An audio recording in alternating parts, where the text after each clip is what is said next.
Екінші сыныптың дүниетану сабағын бастаймыз. Бүгінгі сабақтың тақырыбы менің көшем.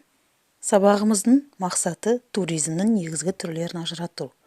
Сонымен қатар, сен көшедегі көрікті жерлерді сипаттауды үйренесің. Балалар, өздеріңіз білетіндей, әр адамның өзінің туған жері бар. Онда оның ата-анасы тұрады. Әркімнің ондай үйі ауылда немесе қалада болуы мүмкін. Солай емес пе? Қаламыздағы көшелер белгілі тұлғалардың есімімен аталады. Көріп тұрғандарыңыздай балалар, Ахмет Байтұрсынов, Төле би, Сырбай Мәуленов, Қабанбай батыр, Абай Құнанбаев көшесі. Бұл тұлғалардың есімімен аталуының үлкен мәні бар. Өйткені қазақ тарихында бірі би, бірі батыр, бірі ақын жазушылар. Енді Али мен Алия өздерінің тұратын көшелермен таныстырмақ. Олай болса балалар, мұқият тыңдап отырайық.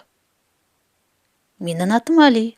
Мен Алматы қаласындағы Абай даңғылында тұрамын. Ол даңғылдың аты қазақтың ұлы ақыны Абай Құнанбаевтың құрметіне қойылған. Бұл даңғылда ұлттық кітапхана бар. Ол Абылайхан көшесімен қиылысады. Тамаша. Ал менің атым Алия. Менің үйім Абылайхан көшесінде орналасқан. Бұл ауылымыздағы ең үлкен көше. Оның бойында дүкен және мәдениет үйі бар. Али мен Алияға қарап, өз көшеміз туралы айтайық. Қанекей балалар, барлығымыз қайталайық. Жарайсыздар балалар, тамаша.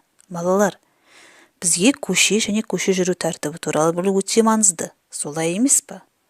Олай болса, біздің келесі бейнежазбамыз көше тәртібі туралы болмақ. Қане, барлығымыз мұқият зер салып тыңдайық. Сәлем достар, менің атым Жолдос. Жолдағы дос деген мағынаны береді. Еліміздің жолдарындағы қозғалыс өте қарқынды. Сол себепті жолдағы барлық адамдар қауіпсіздікті сезініп жүргені өте маңызды. Алайда өкінішке қарай жүргізушілер мен жүргіншілер жол жүру ережелерін сақтамағандықтан қауіпті жағдайлар жиі орын алады. Мен дер кезінде келіп, қайғылы жағдайға жол бермеуге тырысамын. Дегенмен біздің еліміз өте үлкен. Сондықтан супер батырдың өзі үлгермей қалуы мүмкін.